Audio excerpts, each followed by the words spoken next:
Hey guys, in this video, I'm going to show you how to get Sharpened Spear II in Crimson Desert. Sharpened Spear II is one of the mastery challenges you can find to acquire artifacts when completed. You can find Sharpened Spear II in this location of the map.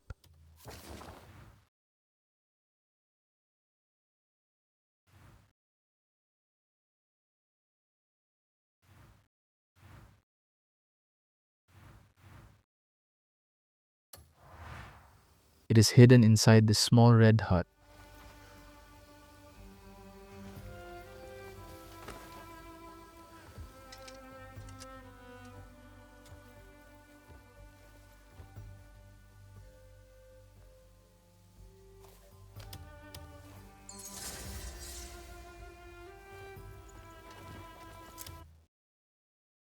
This location also gives you a free early game spear to help you complete this quest.